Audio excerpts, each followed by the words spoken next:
अस्सलाम वालेकुम friends. Never lose your money and remember the first line, never lose your money. या तो 35 साल की उम्र में मैं दुनिया का एक अमीर तरीन इंसान बनूंगा, या फिर अपने ही शहर की सबसे ऊंची वाली बिल्डिंग से छलांग लगाकर अपनी जान दे दूंगा। और अगर आप किसी दरख्त के साए के नीचे बैठे हैं तो याद रखिएगा वो दरख्त कभी किसी ने लगाया था। ये अल्फाज हैं सर वारेन बफेट के, जो कि दुनिया के मोस्ट फेमस और सक्सेसफुल इन्वेस्टर माने जाते हैं। तो आज हम बात करेंगे सर वारेन बफेट के बारे में और उनकी ज़िंदगी के कुछ ऐसे रूल्स के बारे में जिनको उन्होंने अपनी पूरी ज़िंदगी फॉलो किया और दुनिया के अमीर तरीन इंसानों में अपना नाम बनाया। वारेन बफेट जो हैं अगस्त 1923 को यूएसए में पैदा हुए और इनके वालिद जो हैं वो उस वक़्त एक कंपनी में जॉब किया करते थे, मगर उस वक़्त एक इकॉनमी रिसेशन आया जिसकी वजह से इनके वालिद ने अपनी जॉब खो दी, जिसकी वजह से इनकी जो फाइनेंशियल कंडीशन थी काफ़ी कमज़ोर हो गई। इनके घर में 3 टाइम का खाना नहीं बनता था और अक्सर इनकी वालदा को एक टाइम का खाना जो है वो स्किप करना पड़ता था ताकि वारेन और उनके वालिद जो हैं वो पेट भर के खा सकें। इनके घर के हालात काफ़ी अर्सा ख़राब रहे और इन हालात को देखते हुए ही वारेन ने यह कहा था कि मैं या तो 35 साल की उम्र में दुनिया का एक अमीर तरीन इंसान बनूंगा या फिर इसी शहर की सबसे ऊंची बिल्डिंग से कूदकर अपनी जान दे दूंगा। शुरू से ही काफ़ी एक्टिव माइंड के थे। जब ये छोटे थे तो इनके घर के बाहर कोल्ड ड्रिंक की एक मशीन हुआ करती थी जिससे लोग कोल्ड ड्रिंक परचेज़ किया करते थे। इनको एक आइडिया आया, इनने उस मशीन के पास से ढक्कन उठाकर डेली बेसिस पर उनको गिनना शुरू कर दिया और उनके ढक्कन गिनने के पीछे इनका एक मकसद था कि वो देख सकें कि कौन सी कंपनी के जो कोल्ड ड्रिंक है वो लोग ज़्यादा यूज़ करते हैं।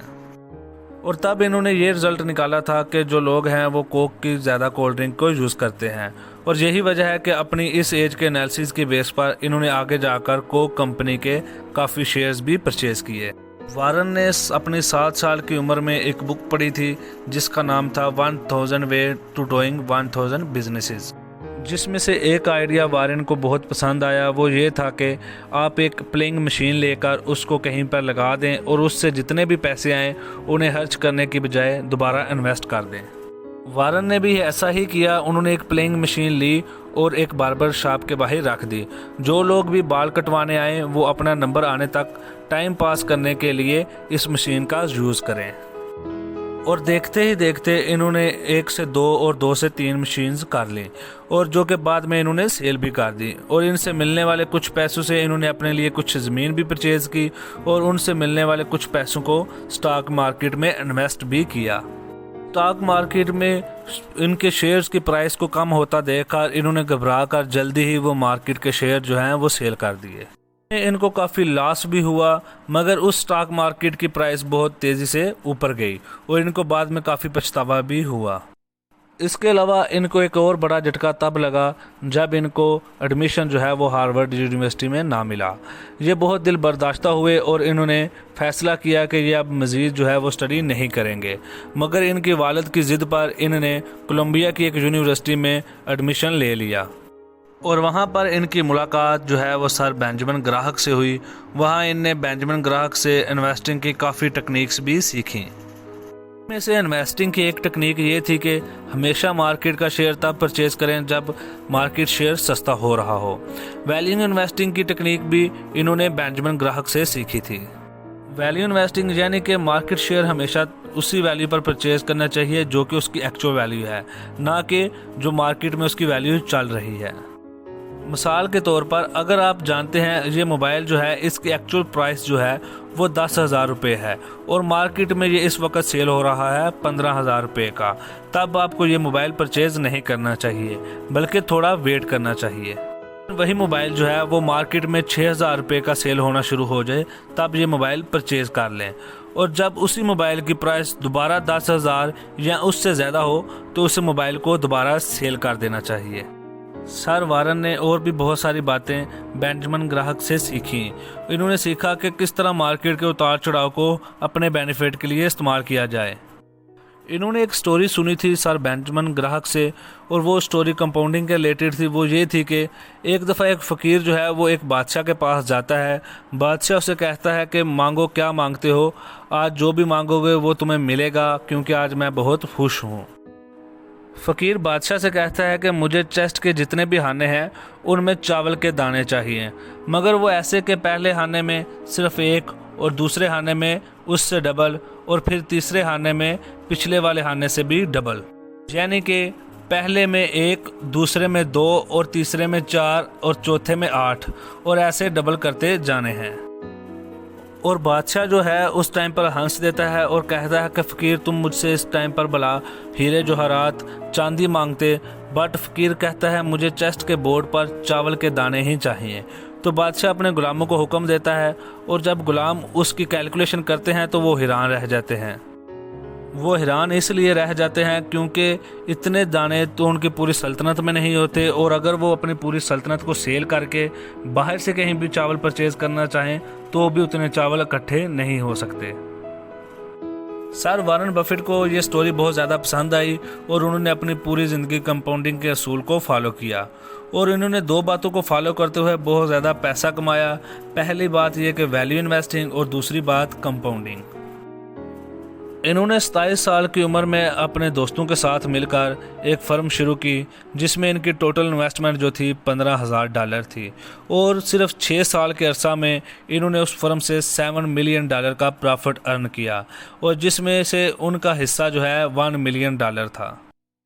लेकिन बाद में इन्होंने ये कंपनी सेल कर दी और दूसरी कंपनीज़ के शेयर्स को परचेज़ करना शुरू कर दिया। सर वारन की पहले इन्वेस्टिंग स्ट्रेटजी ये हुआ करती थी कि जिस कंपनी की एक्चुअल वैल्यू तो ठीक है, मगर उसकी बैड मैनेजमेंट की वजह से उसके मार्केट शेयर जो हैं वो सस्ते में सेल हो रहे हों तो उन्हें परचेज़ कर लो, और जब उनकी मैनेजमेंट ठीक हो और शेयर प्राइस जो है वो अप हो तो उन्हें सेल कर दो। मगर तब इन्होंने अपनी इन्वेस्टिंग स्ट्रेटजी जो है वो चेंज कर ली जब इनकी मुलाकात इनके क्लोज पार्टनर चार्ल्स मंगर से हुई। चार्ल्स मंगर का कहना था कि आप पहले ही उन कंपनीज के शेयर्स को परचेज करो जो क्वालिटी वर्क कर रही हैं। बाद में इनके शेयर को सेल करने की ज़रूरत ही नहीं पड़ेगी क्योंकि कंपाउंडिंग होकर इनके शेयर की प्राइस खुद ही डबल हो जाएगी। वारन ने बहुत सारी popular companies like Coke, Gillette और ब्रेकशायर हैथवे में पैसे इन्वेस्ट किए थे। सर वारन ने हैथवे के बहुत सारे शेयर्स परचेज कर लिए जिसकी वजह से इनके पास कंपनी का फुल कंट्रोल आ गया था। हैथवे पहले एक टेक्सटाइल कंपनी हुआ करती थी, लेकिन वारन ने इसे बाद में एक इन्वेस्टिंग फर्म में चेंज कर दिया और ये कंपनी आज भी सर वारन के कंट्रोल में है।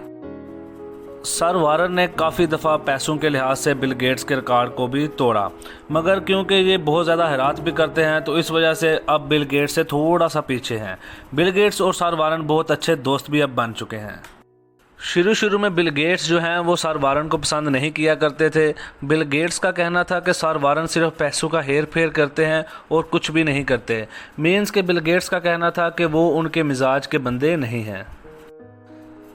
लेकिन एक दफ़ा जब इन दोनों की मुलाकात हुई तो बिल गेट्स जो हैं वो सर वारन के फ़ैन हो गए। कहा जाता है कि 30 मिनट की इन दोनों की पहली मीटिंग फ़िक्स हुई थी, लेकिन इन दोनों की मुलाकात जब हुई तो इनकी जो मीटिंग है वो 10 घंटे तक लगातार चलती रही। सर वारन ने कई अरब रुपए जो हैं वो Bill and Melinda Gate foundation में फ़ंड किए हैं। बिल एंड मेलिंडा फाउंडेशन एक बिल गेट्स की ही एक फ़र्म है जो दुनिया भर में जितने भी गरीब मुबालिक हैं उनमें जितने भी मुस्तहिक लोग हैं उनकी फलाह के लिए काम करती है। जी, तो अभी आप सोच रहे होंगे कि अगर इनके पास इतना ही ज़्यादा पैसा है तो ये इस एज में भी इतना ज़्यादा काम क्यों कर रहे हैं। तो इनका कहना है कि इन्वेस्टिंग करना, बिजनेस करना मुझे एक खेल लगता है और मैं इस खेल को बखूबी इंजॉय करता हूँ। और इनका ये भी कहना है कि मैं अपने मरने से पहले अपनी सारी दौलत जो है वो हिरात कर दूंगा, क्योंकि मेरे बच्चों को अगर मेरा ये पैसा फ्री में मिला तो वो कभी भी इसकी कदर नहीं करेंगे और कभी भी कुछ न्यू नहीं सीखेंगे। बिल गेट्स और सर वारन दोनों का यही कहना है कि हमारी इतनी ज़्यादा कामयाबी का राज जो है वो था फोकस।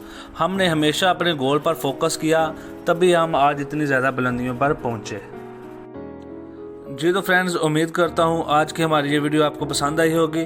हम ऐसी ही फेमस पर्सनालिटीज़ की सक्सेस स्टोरीज़ आपको बताते रहेंगे। हमने इस वीडियो से पहले इसरा बिल्जिक, जिन्होंने ड्रामा सीरियल अर्तुगरुल में हलीमा सुल्तान का रोल प्ले किया, उनकी स्टोरी के बारे में डिस्कस किया था। अगर आपने वो वाली वीडियो नहीं देखी तो ज़रूर देखिएगा। ऐसी ही अमेजिंग वीडियोस देखने के लिए हमारा चैनल सब्सक्राइब कीजिए और बेल आइकॉन प्रेस करना ना भूलिएगा। Thanks for watching. अल्लाह हाफिज़।